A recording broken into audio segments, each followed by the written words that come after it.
Doodlebud. Today we got Parker 51. Great pen. I'm not huge into vintage pens. Don't collect them. I know there's tons of people out there that have huge collections of vintage pens. I like the looks of the more modern ones. Ironically, though, the older pens, almost just like the older they are, the better they perform compared to new pens. So that's sort of the trade-off. You get cool looks and design with new pens. With older fountain pens, if you like the look, you like the look, whatever. But one thing you certainly get is reliability and performance. And so if there was one pen, if there was such thing as like a military standard issue fountain pen, I would, I'm no aficionado on vintage fountain pens, but if this was the one that they gave you, I would say go with a Parker 51 because this thing's just super dependable. It's easy to work on in service, comes apart, and this thing does one thing that every pen should always do perfectly, which is write. Just put ink on the paper.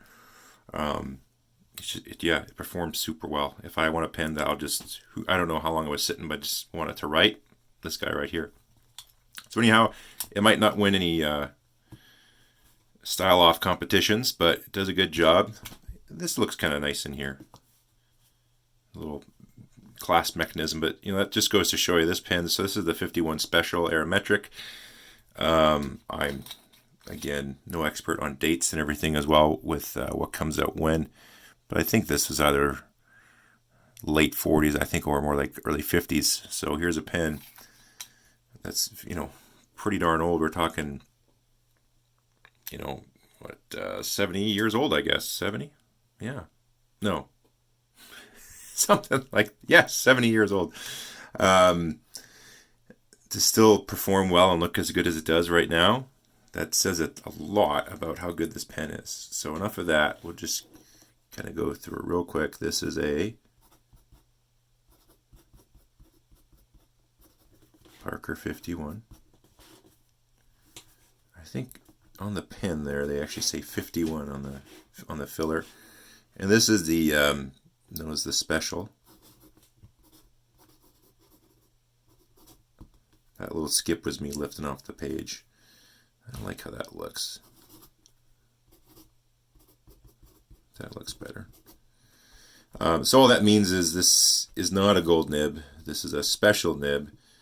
And I think they called it like Octavian. They made up their own name, I guess. So it's just 8 different metals. So essentially it's just an alloy nib. I guess sexy way to say steel nib is really what it is. But it writes nicely. It's a little cheaper if you get the Special versus a 14K one, and also too, this has a steel cap. I actually just like the looks of this more. I'm not a big old school kind of gold cap on shiny pen look. That's especially if it's like burgundy.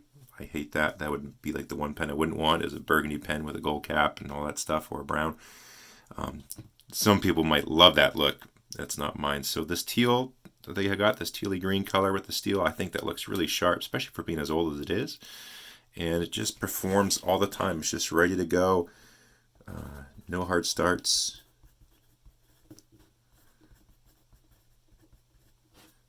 Also, no give on this nib. It's pretty stiff. It's a nail, but it just writes.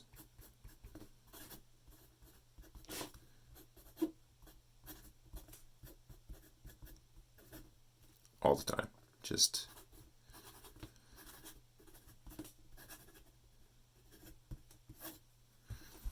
really good pen. Love it. Highly recommend having one in your collection. Again, it's not going to be the coolest looking pen, but if you want one that you just have around and you're going to take it somewhere, you just want the pen just to write, because you can get pens and you're just like, ugh, it's really skippy. It's the ink isn't coming through, it's really running dry, or just whatever, hard starting on you, and whatever it is. If you just want a pen that no matter what it's going to do, it's just going to write, it's going to work every time, all the time, this would be it. That's what I'd say.